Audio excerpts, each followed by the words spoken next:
channel Let's Reconnect. I'm interested in finding the true Jesus, the real Jesus. Okay, getting to know him and what he was all about and what he meant in his teaching. In particular, I want to know what he meant by the word Father when he spoke about his Father in heaven. Because you see, I think there's more to it than talking about some off-planet God and some place that we go when we die. I think that it's coded. I think there's a deeper inner esoteric meaning to his words. And that's what I want to explore. So if this appeals to you, if it's your kind of thing, then I'm glad you found your way here. Please subscribe and press the notification bell so that you will be, you'll know when I upload and all of that. And you might also want to visit my website, unitivemysticism.com. I'll put a link to that later on in the video. But for now, let's think about what he meant by Father.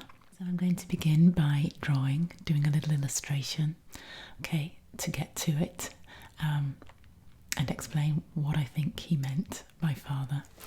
And I'm starting off by thinking about consciousness and thinking about different people and how we understand who we are in relation to one another from our limited worldly perspective. Okay, so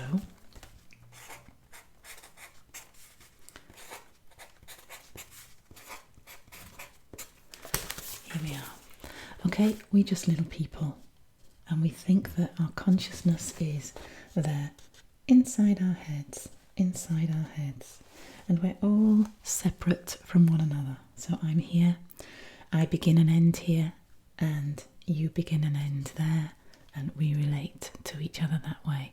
And as long as we have some perception of ourselves as separate, then we can be driven by ego thinking, ego being self-preservation of this beingness that we think is the I, because that's the point of reference of the ego, to preserve and protect and to make sure that you're okay, so to advance yourself. And therefore it sets up a sort of being in competition with everyone else, okay, or relating to other people in such a way as it's beneficial to you. Okay, how can people help you to progress and advance and meet your needs and all that? All right, so we're separate, and this is the worldly consciousness. Of course, it's false, because even science now is telling us, that our consciousnness is not there inside our mind, inside the brain, inside that little cranium. It's not that wetware between our ears. It's actually outside of that. Rupert Sheldrake's theory of morphic fields and morphic resonance, and what consciousness is leading us towards an understanding of that. Okay, but when we think about the teaching of Jesus and the ancient wisdom, this is before science. This is before science had kind of caught up. They knew the truth. They knew the truth, but they talked about it in different ways. And Jesus used metaphor and analogy. So we need to decode what that means. All right? So this is the lower consciousness, the way of thinking that we're all separate. Now, in reality, there's something quite different. A higher way of understanding is that all of these separate points of consciousness are in fact from the same source. Okay? And all of those points of localized consciousness, which is what we are when we're a person, okay, have their origin and actually their essential being in a state of unity, in oneness. Okay, so it's not just that they originated from this one source, if you want to say sparks of light or sparks of consciousness or spirit, incarnated in seemingly separate bodies, but It's not that they came from here and they separated out and will return back to here, because that's the sort of metaphysical model that many of us hold in our heads. But this relates to levels of consciousness, levels of being. So when we are in a lower consciousness, in worldly thinking, because remember Rupert Sheldrake and his fields, morphic fields, every field of consciousness has its own resonance and its own sort of character. And the character of the worldly thinking, lower consciousness, is separation, competition. Okay? But the higher resonance,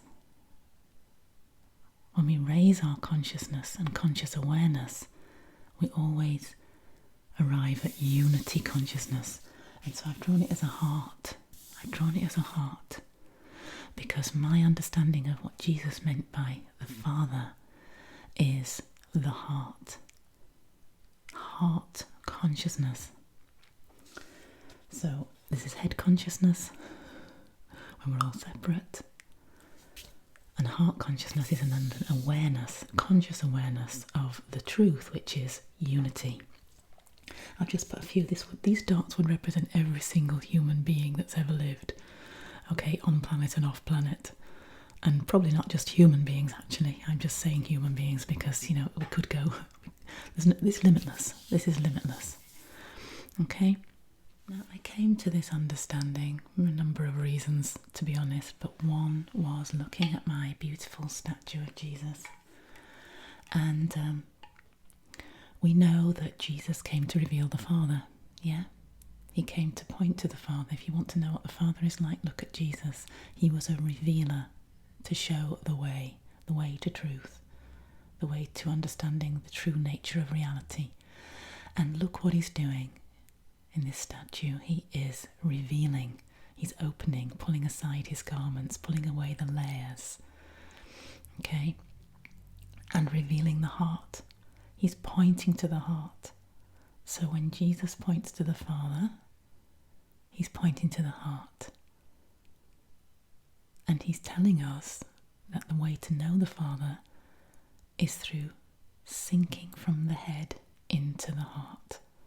Moving out of head thinking into the heart space, because it's in the heart that we find God being unity, the unitive principle of the universe, where we are all one and the same.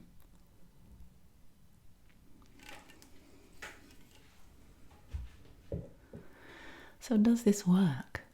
Does this work? Let's look back at some of the words of Jesus then as recorded in the New Testament with this different lens, perceptive lens, seeing the Father as the heart, meaning the heart chakra, by the way. I'm not just using metaphor. I'm meaning that when we move from the head, trying to think things through logically, and all theology is head stuff. It's head, it's theology, God logic, God reasoning. Okay, it's moving from the head to the heart.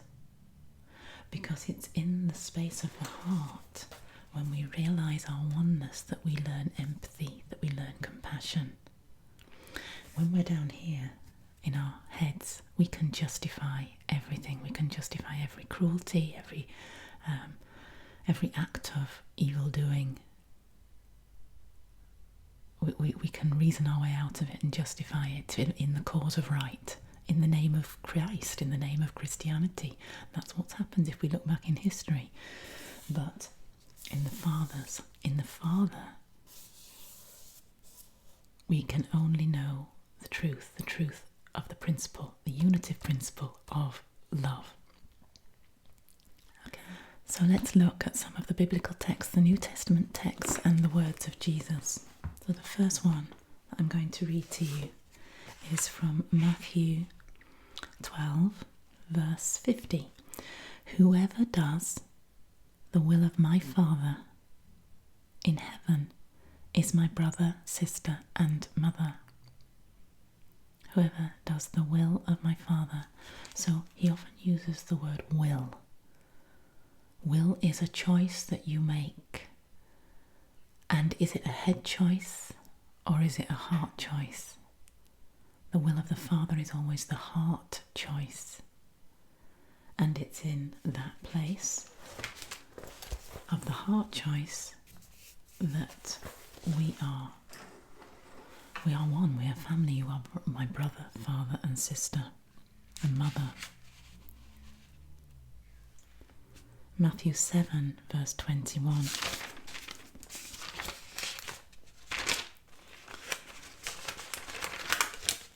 Here we are. Not everyone who says to me, Lord, Lord, will enter the kingdom of heaven, but only he who does the will of my Father who is in heaven. So again we have will, choice.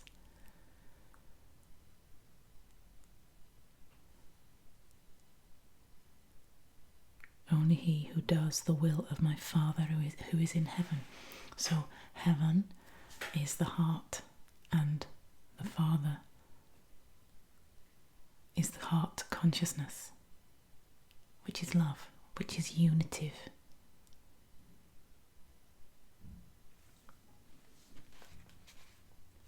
I'm going to ask you just now, you can sink from the head to the heart by even just placing your hand there. Place your hand there and notice how the energy is brought down, so that even as you're listening to this video, not just processing with your head knowledge, but you are receiving, you're listening in a different way. You're listening from the heart. It's a soul language and it resonates in the heart as truth. Something within you will recognize it as truth without you having to be persuaded rationally, if you know what I'm saying. Let's look at more of these.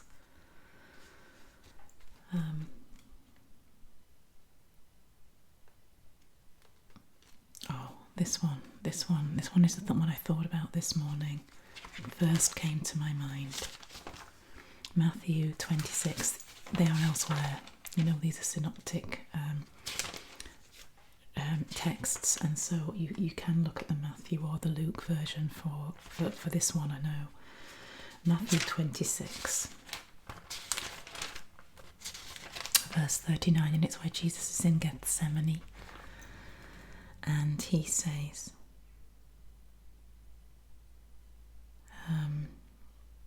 my soul is overwhelmed to the place of sorrow. He fell to the ground and prayed, my Father, if it is possible, may this cup pass from me. Yet not as I will, but as you will.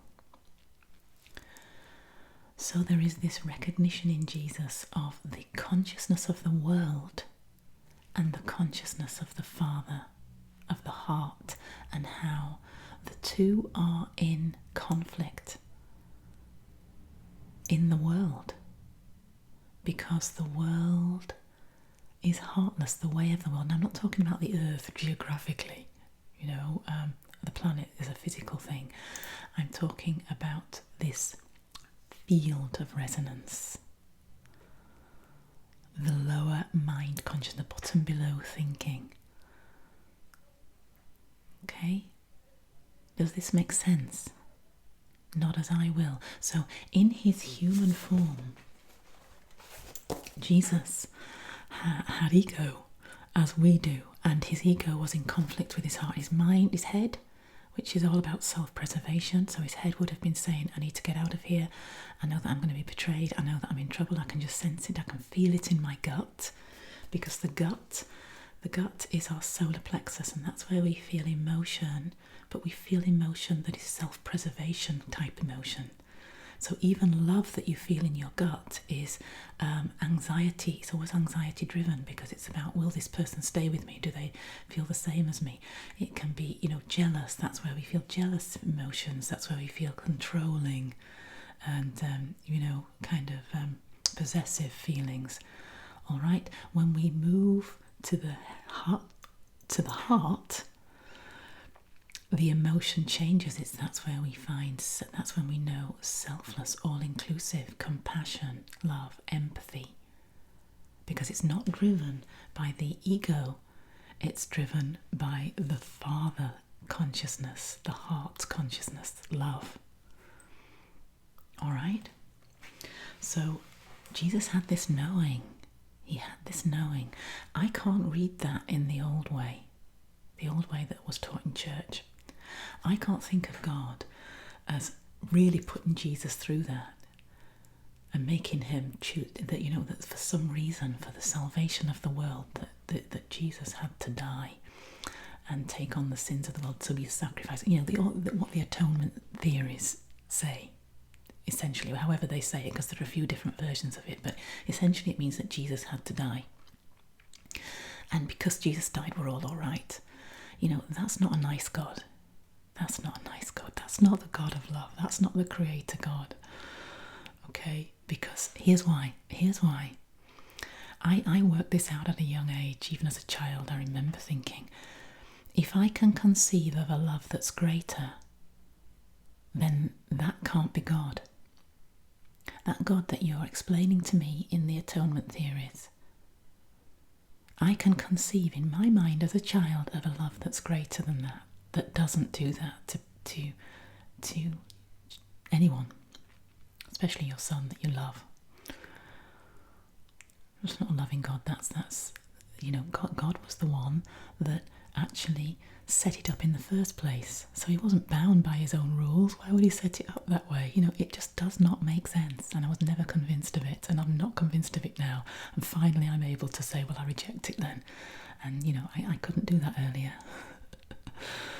It took me a long time to get to the place where I could say, well, I just throw that out. But I'm not throwing out the baby with the bathwater. So I've come now to the place of thinking I have to look back at what did Jesus mean then by Father. It's not that off-planet God.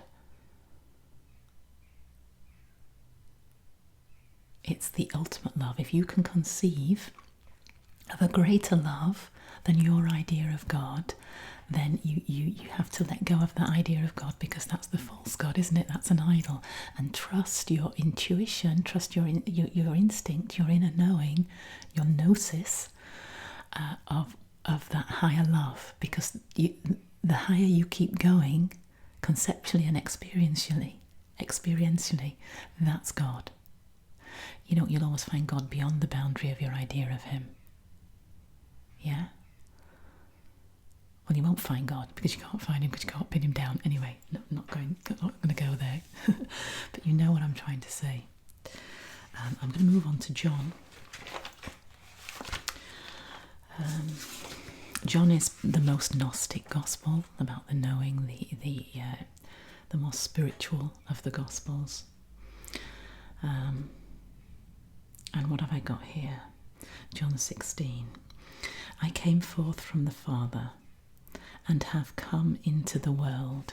This duality, recognizing that the Father consciousness, the heart consciousness, and the world consciousness, there is a difference. There is a lowering of conscious awareness. Yeah. I am leaving the world again and going to the Father. I have come down. This is John 6. John 6. I'm giving you these quotes so you can look for for yourself if you want to. This is John 6, verse 38. I have come down from heaven not to do my own will, but the will of him who sent me. The will of him who sent me. The heart. It's the heart that sent me forward. And I've come down and I'm experiencing that lower consciousness because I'm immersed in it. I'm immersed in that field of resonance. But I have a knowing and a remembrance of the higher field of light, of truth. And that's where I'm returning to, and I've come to show you the Father, and I want you to take, and I will take you with me to the Father too. Where I go, you also can go. Doesn't this all make sense? You too can come to the heart space. John 6:44, a little bit further on. No one can come to me unless the Father who sent me draws him. Draws him. Not drawing like I've been drawing. Pulls him. You know, when you feel a calling, it's the call of the heart. It's not the call of the head. Because the head will talk you out of it. This is the hard way. It's the way of the cross, the way of the heart. And it'll cost you. It'll bring suffering in one form or another. We don't like the truth of that, but the model of Jesus is the model of the returning to the Father. And as we follow the way and return to the heart, we will suffer while we are in the world, because the world is heartless. And we'll feel the pain of that, and we will be very aware of the contrast of that and the conflict. We'll feel conflicted at times, and we might feel quite lonely, but there is this communion of love. Where would you rather be? Here on your own, out on a limb, or here in this place of loving communion where everyone is unconditionally accepted, where there's only love and unity?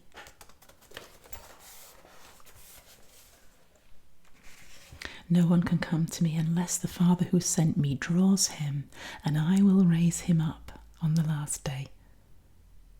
It's a pull. It's not the idea. This calling, this drawing him is not the egoic desire of the solar plexus that we talked about earlier. It's the heart calling. And so there you have it. That's my theory, if you like, that I wanted to share with you. I am going to be looking at some of the other Gnostic Gospels, but Gnostic is the knowing. There's so much more I could say on this, you know.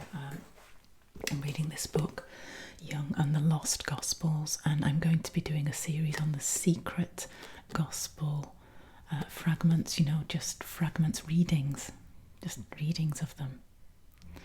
And there may be some commentary later on, but you can just listen and immerse in the hearing them read, because these are some of the earliest texts. They take us back before Nicaea and Chalcedon, and before we had the formalised creed and doctrine, and then we had the version of Christianity and the version interpretations of the teaching of Jesus, and it became very fixed. You know, those councils were in like the 3rd and 4th century, and yet here we are, nothing's changed. And yet we're evolving, and we're stuck with these rigid versions of Jesus and his teaching and his words and the meaning of them, and so, you know, I'm just wanting to evolve and explore and re-look at that, revisit it, and listen from the heart to what his teaching says to me now, today. And if you're wanting to do the same, then stick around. And because there's going to be lots more. Let me know in the comments what your thoughts are. Father is heart consciousness. Could call it super consciousness. You know, there are lots of different names for it, but it's the highest that we can go. And it's what the mystics knew of. And it's the place of unitive mysticism, unity, consciousness. And the home of the heart, the seat of love. Okay, so stay in the heart. And until next time, all my love to you.